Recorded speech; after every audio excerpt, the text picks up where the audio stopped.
Welcome back. So the presidency meeting today with the body that represents steel and engineering players.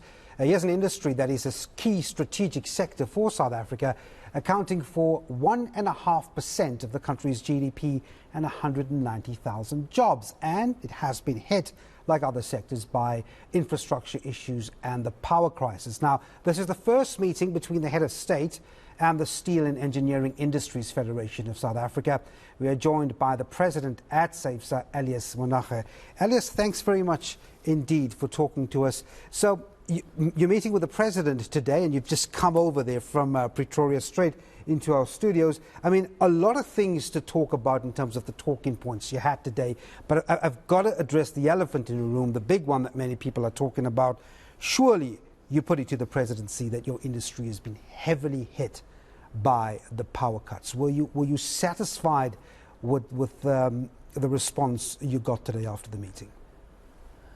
Devan, evening to you and the viewers at home. The context in which we approached this meeting was the collaborative one. Yep. We didn't want to approach the meeting where we start by complaining and raising and pointing fingers to anyone. Safe to say, the elephant in the room in terms of the energy crisis, the R4, or a forum where both business and government officials, including ministers, were elaborating on solutions that we need then to find jointly in addressing the current energy crisis. That's the reason why we didn't want them to raise it at that meeting, despite the fact that we have indicated that upfront that there is an energy problem. Yep. And there is a forum that deals with the issues surrounding energy crisis in the country, and the sooner the matter is then settled and resolved, the better for all of us in the country, for the purpose of the recovery and the reconstruction of the economy.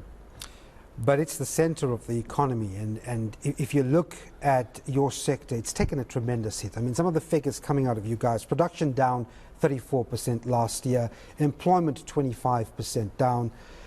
Much of that has got to do with how, I mean, there are other issues, but much of that has got to do with how the energy plays out in the sector.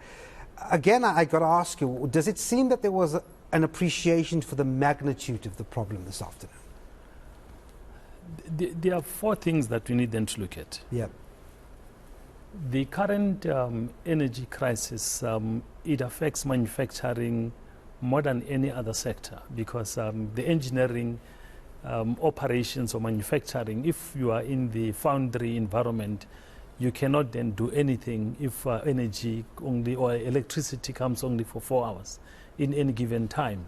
So it impacts your operation, it impacts how you deal with the production process, the scheduling, and other related aspects. And equally so, if again we then look at other subsectors like plastic, because it's also part of engineered products in our sector, it also then affects, because you cannot then do anything with plastic injection molders.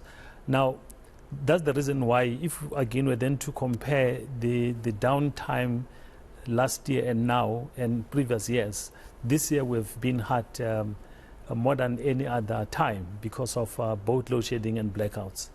And I think also part of the reasons and the rationale is that we need them to look at a better solution for the industry, so that we don't rely on diesel, because even if we talk about generators, they cannot operate certain machinery to that extent of manufacturing. The second part of the problem is that we just came back from the COVID, and part of the recovery and the reconstruction was basically hang around energy efficiency and availability. And in absence of energy, you cannot basically then do anything. And these are some of the issues that we are confronted with. I've got to just step in there, because in the interest of time. So having said that, in whatever fora, I mean, it's important for an industry like yours to plan ahead. Is there anything said in whatever fora that for you that makes you feel that government has its hands with players like yourself on the electricity crisis? What remedy is emerging in those talks? One of the things that, again, for the first time in the history of this industry, where the team led by the Minister of Electricity is willing to engage the industry in finding an amicable solution for the benefit of the industry and even its employees, so that there is that sustainability and efficiency in providing electricity. And I'm saying you then have that sense that there is a willingness in terms of addressing the issues at hand. The second part is that, again, is around the demand side, where whether it can be Transnet, it can be PRASA, it can be ESCOM, it can be municipalities, in terms of the infrastructure, where we're basically saying there is a demand for the consumption of steel. And therefore, we need then to find a process that can be manageable in addressing the current infrastructure problems in the country, so that if we don't talk about the extension of the distribution, the power lines, is then sorted out in terms of both pricing and encouraging localization, industrialization and local content. Secondly, we then need to look at what other processes, for example, in the passenger rail, where the passengers, PRASA, for example, in terms of the trains, they need then to relook at how can we rebuild the entire fleet, including even the lines, so that they can then move from A to B in transporting people to different places. And thirdly is around the locomotives and the wagons. We are saying as an industry we are able and competent then to address the problems around that problem. And the fourth part is around the skill sets, to say in as much as we want then to rebuild the industry in whatever form or shape, we need then to relook at the reskilling, the traits that are required in various sectors of the economy. And that is why I suppose, collaboration is so important. But, it's interesting, you mentioned power lines. Less than a week ago, we've seen what happened on the N4 with the pylons falling down. I mean, it affected the Ford manufacturing plant. But behind that was sabotage and theft. And I'm just wondering, as a steel industry, this is really a downer. I mean, sabotage, theft, that's a big issue in your industry, isn't it?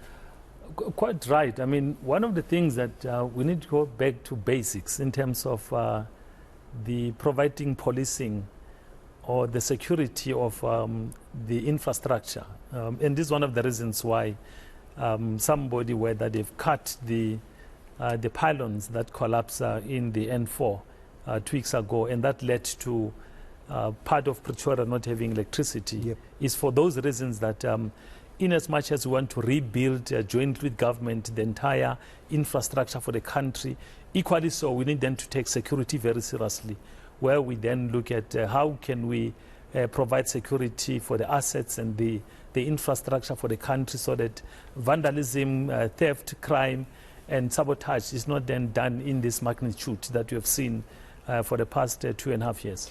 At the time of COVID, I mean, we had this economic recovery plan emerging from the president, and it was supposed to be infrastructure driven. Bodies like yours would have a big presence in there because, many people, many members from your organizations are building the bridges, building the infrastructure. Are you seeing contracts emerging from government? Because that will measure whether or not this infrastructure drive is really taking off in real terms. Devan, there are two things. Firstly, if you approach any institution with a variety or a long list of things that's supposed to be priorities, some of them they will be basically lost somewhere in the process. Our approach today at this meeting, moving forward from the recovery and the reconstruction, because we have learned from that. If we want to engage government, don't engage government on a number of other things. You need then to have few strategic focus areas. And that's the reason why when you approach government, we basically said there are 4 things that we want them to address. One is the infrastructure issues in terms of rail, water, and when I'm saying rail is both the passenger and the locomotive and the wagons. And the fourth part is the question of skills and trade. Because if we're then to have work streams that deals with that, we can basically then achieve the results in comparison to what happened post the COVID in terms of the reconstruction and the recovery plan. We're going to have to wrap up very quickly, but I just got to push you on the last point. I mean, are we seeing that drive coming up with the engineers and the steel sector working hard on these infrastructure as much as we would have liked to in this economic drive, outside the context of this meeting?